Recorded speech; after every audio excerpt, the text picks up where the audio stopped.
So aku tengah syuting dengan seorang selebriti ni lah. Aku tak boleh nak cerita nama dia siapa. Famous lah. Famous. Aku syuting lama, aku syuting dengan dia. So pada satu hari tu kita tengah syuting, ada satu hantar makanan dekat dia. Kan? Lepas tu dia sebagai seorang yang sangat baik, makanlah. The next day shooting cancel. Kita orang semua, aku semua dapat call daripada mak dia pergi kat rumah dia. Pergi rumah dia, Wan. Dia hantar, pernah tengok cerita hantu yang dia jalan merangkak macam tu. Jalan merangkak terbalik tu. Ke belakang tu. Ke belakang. Sumpah, ni aku nampak depan mata aku sendiri. Merangkak situ, semua orang tak boleh nak buat apa-apa.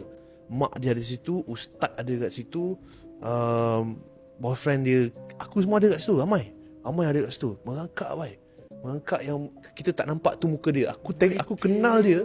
Aku tahu ini bukan dia. Ustaz sampai ada dekat situ. Ustaz cakap tutup semua pintu, tutup semua tingkap. Ustaz tu cakap kat mak dia, ini kita tak boleh paksa dia keluar. Ini kita kena cakap dengan dia, minta dia keluar elok-elok. Sebab ini bukan apa, tapi ini hantaran orang.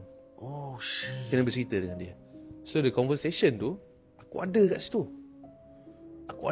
conversation tu. Aku mendengar segalanya dalam keadaan dia merangkak macam tu. Gila. Dia conversation. Kan? So ustaz ni tanya elok-elok, siapa yang hantar? Dia tak nak bagi tahu. Tapi ustaz ni kata, ni selepas sejam of conversation, aku pendekkan cerita, hujung dia ustaz ni kata, kau nak cerita siapa yang hantar ini dan kau pulang balik ke sana, ataupun aku akan sembelih kau kat sini. Dia cakap apa tau? Aku boleh keluar kat dalam ni, tapi ada orang dekat sekitar itu, yang kita ni, antara kita ni, ada orang di antara kamu ini memakai susuk. Oh, apa masalah dia? Ada orang kat sini memakai susuk. Maksudnya? Aku tak tahu maksud dia, tapi kita semua terkejut lah. Ada orang pakai susuk kat antara kita ni semua. Faham tak? Yang kita tak tahu. Ingatkan itu je masalah. Rupanya ada lagi masalah lain. Ada masalah lain. Aku takkan keluar selagi orang tu mengaku yang orang tu pakai susuk. Kita orang pandang each other, Wan. Takut masa tu. Drama gila Drama. Kita tak terfikir langsung benda tu akan terjadi.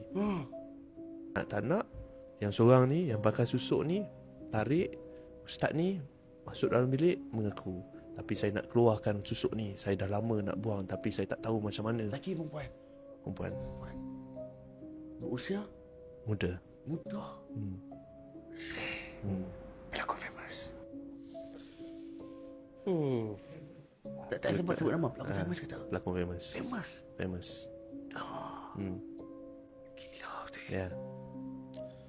So ustaz tu cakap, saya boleh keluarkan malam ni juga, sebab nak tolong itu, keluarkan lah. Dia keluarkan malam tu. Memang kecoh sampai pukul 6 pagi settle. 6 pagi Wan, settle. Satu persatu settle. Nak jadikan cerita, sebelum perkara ni semua terjadi, sebelum kita sampai, kawan aku ni, yang first kena ni, dia duduk dengan adik dia lelaki. Biasalah adik-beradik kat rumah borak biasa kan. Tapi that night, kawan aku ni balik rumah, adik dia tengah solat, adik dia tengah sembahyang tahiyat terakhir tu. Dia tengok kakak dia kat dapur tengah main pisau macam dia. What the hell, man? Lepas tu dia tengok adik dia potong. Gila betul. Lepas tu adik dia berani terus pergi dekat kakak dia, peluk kakak dia mengilai, tolak. Lepas tu dia terus merangkak macam tu.